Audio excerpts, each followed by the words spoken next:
Hello again, this is Matt from tracyandmatt.co.uk, and this is the Nokia N800 Internet Tablet.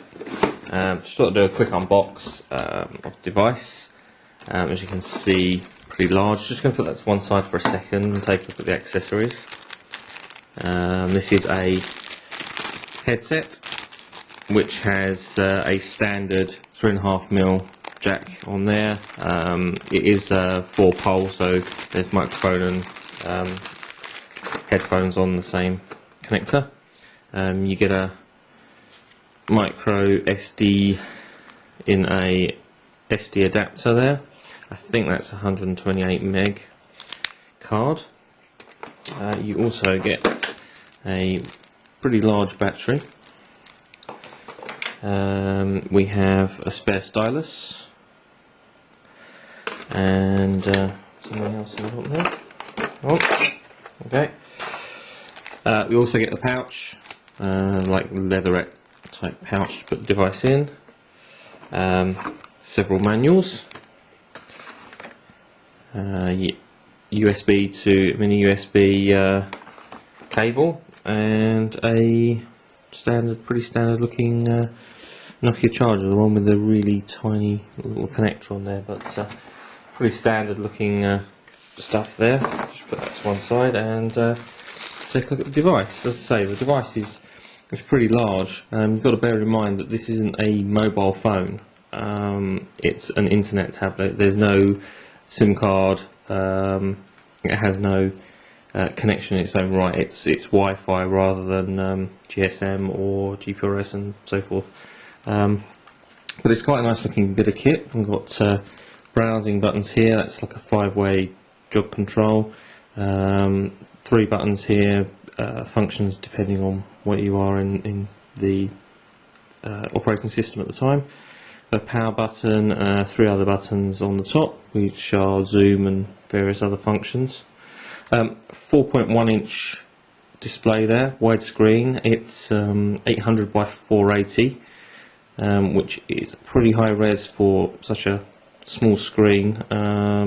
Interestingly, that's about the same resolution that you get from most of the UMPCs at the moment, in a much smaller form factor. We have a little kickstand on the back so that we can stand it on a table or in front of us. Quite a nice feature. On the bottom here we have SD socket, or SD card slot I should say, and when we lift up the kickstand it does reveal the mini USB. We also have the headphone socket and the power charging socket and the space for the stylus. And on the other side, with this little round thing here, and when we press that, it actually pops open. This is a Vga camera that can be used for video conferencing, Skype and so forth, as I understand it. It does swivel as well, so you can point it away from you, towards you, and so on, and pops back in when you don't need it, which is quite nice. It gives you the ability to swivel as well as being able to poke it out of the way. So finally, we turn the device over and look inside the back. Big area for the battery, and an additional SD card slot, and that takes full SD cards. Fortunately provided obviously with an adapter for mini SD. This is SDHC compatible, so you can put in pretty large memory cards. I think you can take up to I think it's 8 gig now with in each slot, so up to 16 gigs of storage, which is pretty cool. It's pretty light. I know there's no battery in here just at the moment. We'll stick that in. Actually, let's do that now.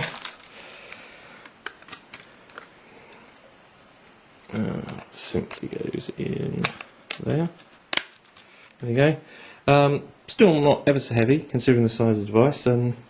Let's give you a little comparison here with some other devices. Again, bearing in mind that this isn't a mobile phone. alongside a orange M700. Massive difference in size there, obviously. It is quite thin in comparison to mobile, so that's not bad. And in comparison to my Samsung i600, again, huge difference in size, and just look at the huge difference in size of the screen there.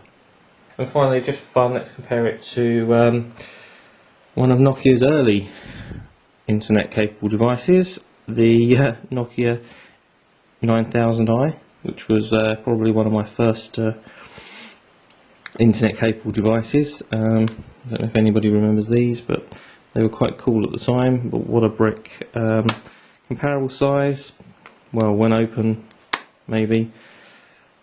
The 9000i weighs a ton, so we're going to go and power this device up now, get it set up, and have a little play with it, and let's see how we get on with the browser and so on. I understand it's got Opera and Flash capable.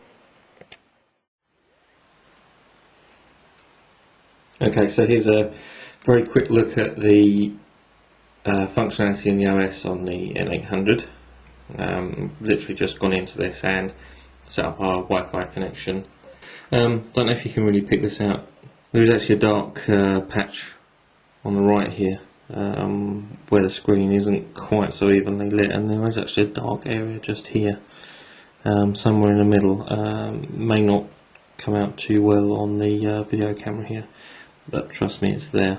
Otherwise, the screen is actually really, really nice. It's high res but fairly small, which means that it's really sharp. Like it a lot, actually. This is your main home screen here. This is what you get presented with when you turn it on. You got like a RSS news type feed on the main screen here, and a radio station player here, which you can just tap on.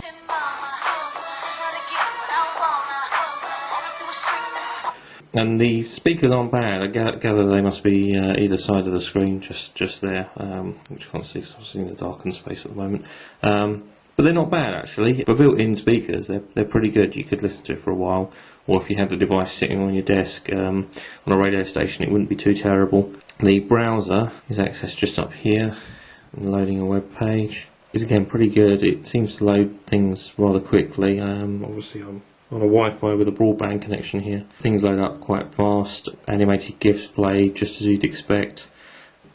And you can full screen this. There we go.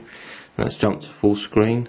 And you can actually, with the other buttons, zoom in and out. So that's 100% and 80%, even 80%. Obviously, you get a little bit of jaggies around the resizing of images, but text is fine. I mean, you can actually read that. You wouldn't want to read like tons and tons of text really, but it's not bad at all. I haven't tried anything just at the moment, such as YouTube and so on, but I'm told that it can play YouTube. There's loads and loads of applications installed on here. Too many to list, but there's like your MSN and chat windows and so on like that you can use. RSS readers, you can got file manager, media player, web, you've got contacts, email client, utilities such as calculator, clock, PDF reader. There's a few games, there's various other tools. Just now I haven't really dug through it, but so far quite enjoying playing around with the device. As I say, the screen is really nice. Quite impressed with it. So I'm gonna go away and have a bit more of a play with this and put a review together. And I'll obviously connect it up to my mobile as well and see what it's like over a Bluetooth connection with a mobile device. I must say thanks to Expansys for letting us review this device. Check out expansys.com where you can purchase the device right away.